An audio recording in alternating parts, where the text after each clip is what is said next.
আজকে রতে যেটা দেখা গেল সেটা হচ্ছে প্রথমেই দেখলাম যে সিএম পাঙ্ক আর এজেলি ব্যাকস্টেজ থেকে আসতে দেখা যায়, আর পেছনে বেকি লিঞ্চ তো খোঁচে আছে কারণ সেথ রলেন্স তো ইনজোর। তো এটা একটা দেখলাম যে এজেলি আজকে রিটার্ন হলো অনেকদিন পর।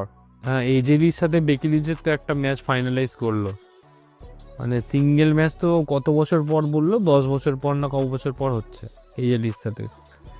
এই তো প্রথমেই ওটা ছিল। আর আরেকটা যেটা বড় অ্যানাউন্সমেন্ট যেটা আছে সেটা হচ্ছে ব্রন বেকার, আর একটা বড় ইনজুরি হয়ে গেছে ব্রন বেকারে। তো হার্নিয়া অপারেশন হয়েছে ব্রন বেকারে। তো মাইকেল কোল আজকে অ্যানাউন্স করে দেয় যে ব্রন বেকার ইনডেফিনিট টাইমের জন্য আউট অফ অ্যাকশন হয়ে গেছে। মানে ও রোড টু রেসেলমেনিয়া, মানে হবে কি রেসেলমেনিয়া যেতে পারবে?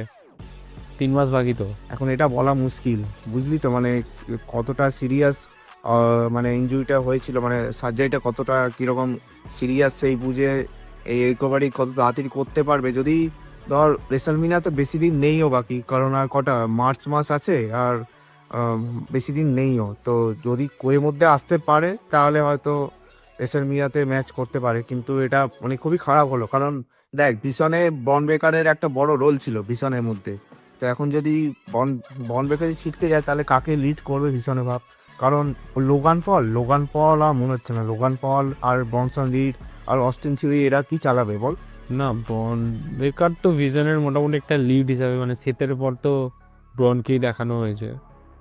তো এখন এখন ভিশনটা এখন অনিশ্চয়তার মধ্যে চলে গেল।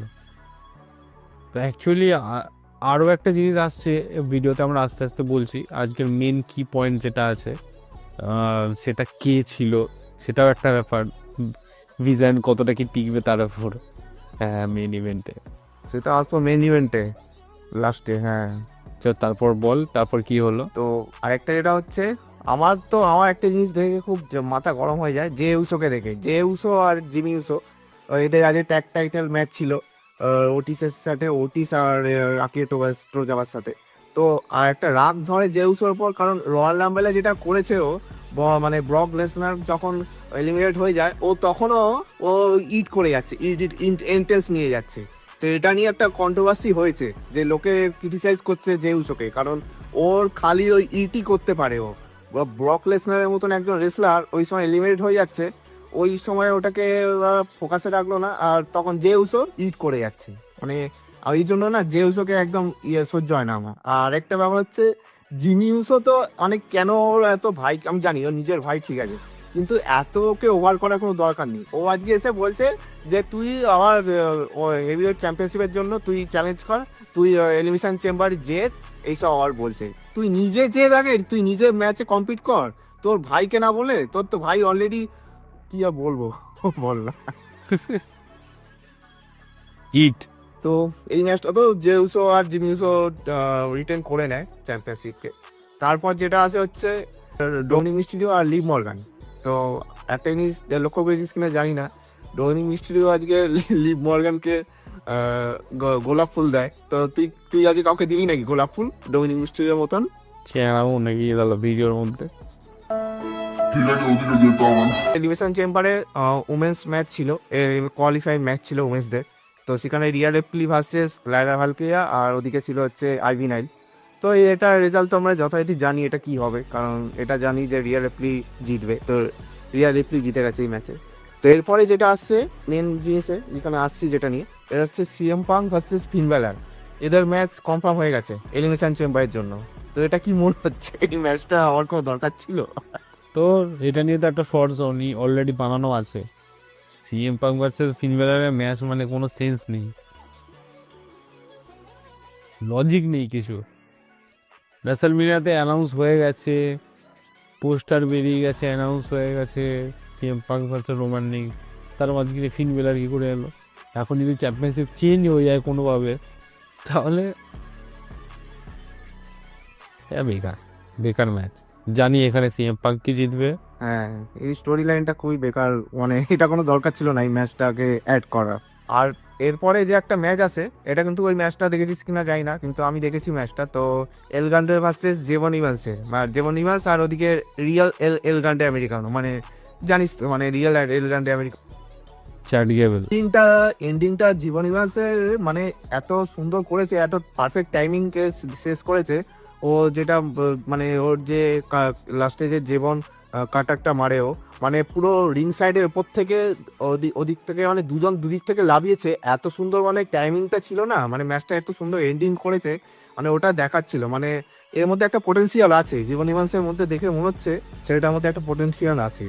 তো দেখা যাক ডাব্লিউডাব্লিউ এর সাথে কতদূর কি করে। আর এরপর আসি আমরা মেন ইভেন্টটা ছিল হচ্ছে আজকে এলিমিনেশন চেম্বারের কোয়ালিফাইং ম্যাচ ছিল। তো সেখানে LA Knight versus Austin Theory versus Painter match ছিল। তো এই ম্যাচে যেটা হয়েছে একটা সময় আসে যে মানে লোগান পল আর ব্রনসন রিড চলে আসে ওদেরকে অ্যাটাক করতে, এলএ নাইট আর পেন্টাকে। তো এলএ নাইটকে অ্যাটাক করেও দেয় লোগান পল, আর ব্রনসন রিড করেও দেয়, কিন্তু কাজে আসে না কোনো। কারণ এই সময় ওরা যখন অ্যাটাক করে যায় তখন এলএ নাইট ওটাকে মেকওভার তো করে দেয়, পেনটাও করে দেয় আবার। আর তখন অস্টিন থিওরিও মানে স্টম মেরে দিয়েছিল, এলএ নাইটকে প্রায় স্টম মেরে দিয়েছিল। ওই সময় মানে অস্টিন থিওরি জিতে যাচ্ছিল প্রায়, ওই সময় পেনটা আর কি টেনে ধরে নিয়ে আসে অস্টিন থিওরিকে। তো ওই সময় অস্টিন থিওরি রিং সাইডে বাইরে আসে। ওই সময় একজন আসে, সে হচ্ছে আমাদের মার্কসম্যান। তো কে ছিল মার্কসম্যান হ্যাঁ আজকে? আমার তো প্রথম থেকেই মনে হচ্ছে ওটা সেফ, কেন জানি না। সেট তো আমারও তাই মনে হচ্ছে, সেট ছাড়া কি হবে বল না, কারণ ওটা যেভাবে স্টর্মটা মারছে সেটই হয়েছে, কিন্তু কে জানে, হতেও পারে। আমার তো প্রথম থেকেই মনে হচ্ছে ওখানে সেট, আর কাকে আর কোন কাউকে মানাচ্ছে না, কারণ ভিজনের সাথে পাঙ্গা নিয়েছিল, মানে পাঙ্গা আছে সেতের। তো সেই দেশে এক এক করে স্টর্ম মেরে চলে যাচ্ছে, প্রথমে একে তারপর একে। একটা জিনিস ভালো করেছে যে এখনো রিভিলটা করেনি, মানে রিভিলটা এখনো করলো না, মানে এটাকে সাসপেন্স রেখে দিয়েছে।